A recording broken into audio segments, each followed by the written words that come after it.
Nasubiye kubaramutsa no kubakaze mwese abanywanyi bacu muriko murabana natwe mu makuru n'ibiganiro vya misi yose tuba turiko turabashikiriza. Nizere ko mumeze neza aho muri nino hatandukanye mukurikiye amakuru n'ibiganiro vya misi yose twama tubashikiriza ngaha kumbonesha kure yacu kandi yanyu ya ICTV. Murazi ko amakuru yose yaba ariko aravugwa yoba yatangajwe n'abategetsi biba biriko biravugwa mu kinyegero bimwe mu bagiye muranyegezwa, amakuru aba yatohojwe n'amenyesha makuru abahinga mu gutoza inkuru ziba zitaravugwa handa hariho hose turazibashikiriza ngaha kumbonesha kure yacu kandi yanyu ya ICTV.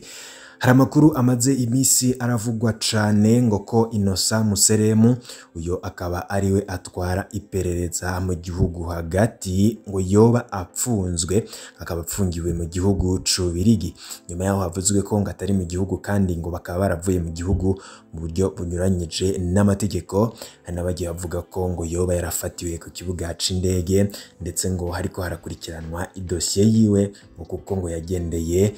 ku myidondoro itari gwiwe, gutyo rero ngo akaba yaraciye afatwa agapfungwa. Giye kugaruka kubirabana nuko ngo yoba apfunzwe, aya makuru akaba ariko aravugwa cane, ariko nyuma yaho atanguriye kuvugwa abategetsi akaba atacora bitangazaho, ariko nawe nyine akaba atacora avuga ndetse akaba atanarasubira kumukubita ijisho. Naragaruka mu gihugu c'u Burundi, ese koko yoba apfungiwe mu gihugu yagiyemwo Bruxelles mu Birigi? Vyose nivyo tugiye kugaruka ko, ndetse ngo nivyari vyamujanye byo bifitaniye isano n'ipfungwa rya muganga Christophe Sahabo kuri ubu agira akwize iminsi 34 apfunzwe mu buryo bunyuranije n'amategeko. Ivyo turaza kubigaruka ko muri ano makuru twabiteguye tubibashikirize mu buryo bw'idonido, n'amakuru y'ibanga kandi akomeye cane.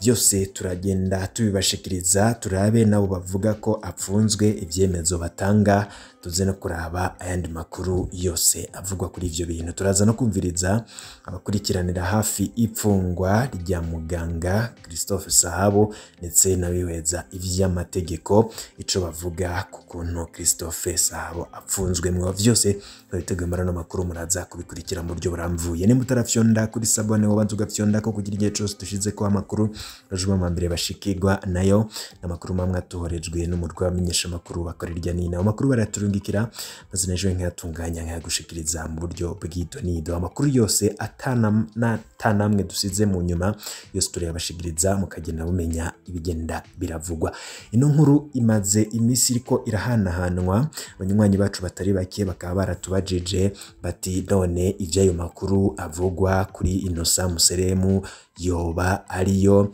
ngo tumuzi mu mabi atagira izina akorwa mu iperereza, kandi ngo akaba yaranakoze ibara cane mu mwaka wa 2015 aho yagiye aboneka mu masanamu ariko arahohotera abanyagihugu abarasa, abandi akabakorera ibikorwa vy'ubukoko.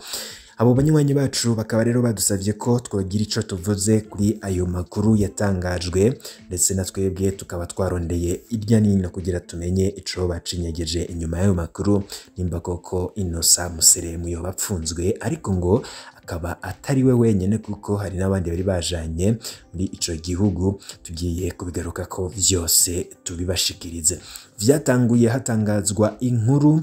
yavuzwe ko Museremu na Charire atwara Sokabu ngo bari bagiye muri Suisse mwirementanya n'ibijanye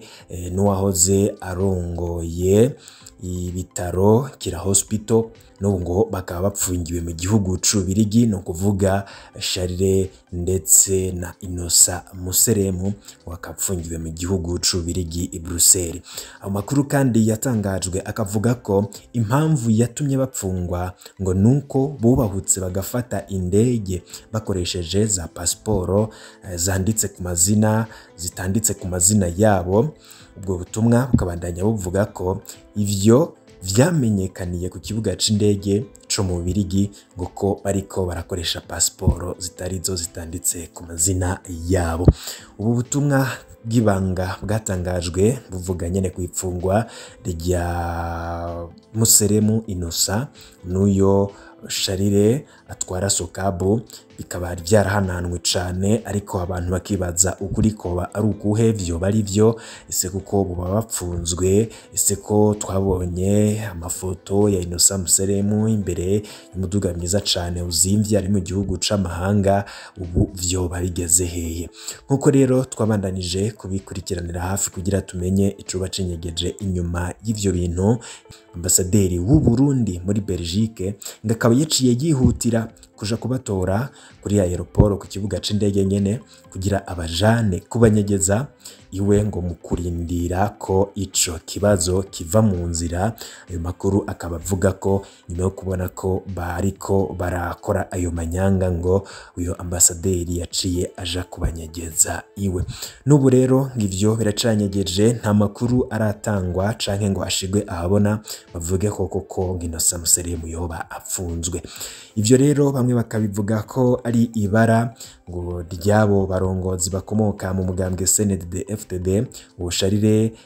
mukaba mwomenya ko ari umunyamategeko yahora atwara cour constitutionnelle ari nawe yemeje ikiringo ca gatatu ca Petero Nkurunziza kiringo cacanishijemwo abarundi ndetse n'abatari bake bakasiga ubuzima Innocent Museremu koko aya makuru amuvugwa ko yoba ari ukuri inyuma yuko ano makuru atangajwe twaragerageje kurondera ivyemezo vyayo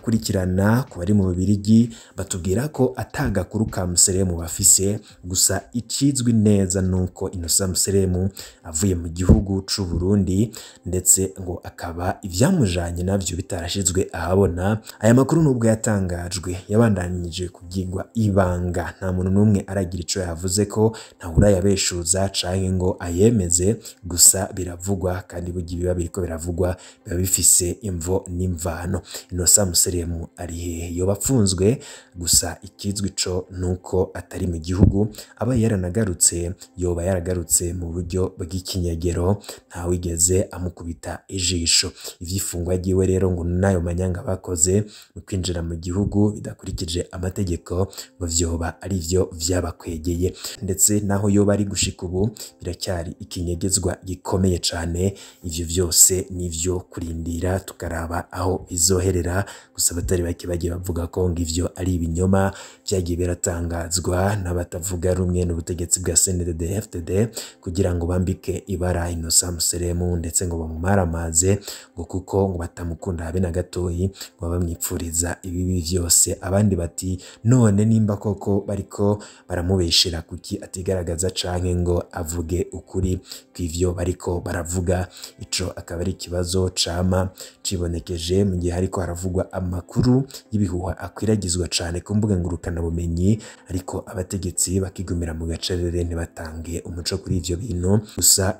ibija kuvugwa bugiye biba bifise imvo n'imvano bake rero bamwe bagiye bavuga ko Innocent Museremu uyoba afungiwe mu gihugu c'u Bubiligi i Bruxelles kubera izo mpamvu twababwiye kubirabana n'iyo dosiye ya muganga Christophe Sahabo apfunzwe mu buryo bunyanije n'amategeko abakurikirana hafi ndetse n'abihwezi vy'amategeko avuga ko hariko harahonyangwa ibwirizwa shingiro ndetse n'andi mategeko y'u Burundi kurikire uko bo basigura uburenganzira bwinshi arekurwa n'amategeko buriko burahonyangwa cyane cyane uburenganzira bwo gushobora kuja imbere y'umucamanza uburenganzira bwo kubona n'umuryango uko avyifuza uburenganzira bwo kuronka umushingwamanza no kuganira ibijanye n'iyo dosiye tutibagiye n'uburenganzira bwo gushobora kwivuza bivanye n'ingene amagara yiwe abameze tubona rero yuko harimwo ugutoteza cane uwo muganga bikagaragara yuko amategeko cyane ibwirizwa rigenga urwego rw'iperereza tutibagiye amategeko agenga itohoza n'iburanisha ry'imanza ariko arahonyangwa ari naco bituma dusaba dushimitse yuko abakurira urwo rwego rw'iperereza tutibagiye abajejwe ubutungane bukubita gashi bagasoma amategeko na cyane bakamenya yuko amategeko atemera yuko umuntu ashobora kumara iyo misi yose afunzwe mu gipolisi ata atashoboye kuja imbere y'umucamanza. Amategeko y'u Burundi avuga neza yuko mu minsi indwi umuntu yafashwe n'igipolisi ateza kuja gushikirizwa inzego z'ubutungane, bigashoboka yuko umushikirizamanza yongeza ico kiringo kikaba iminsi 14, mugabo nta tegeko na rimwe ryo mu Burundi ryemera yuko umuntu afungirwa mu gipolisi mu minsi irenga 14. Bisigura yuko no munsi biriko birakorwa byose bihonyanga ibwirizwa shingiro n'ayandi mategeko y'u Burundi, tutibagena amategeko mpuzamakungu u Burundi bwateye ku mukono kubandanya bafunga umuganga Sahabo mu iperereza ry'u Burundi. Tubibona yuko arakamaramaza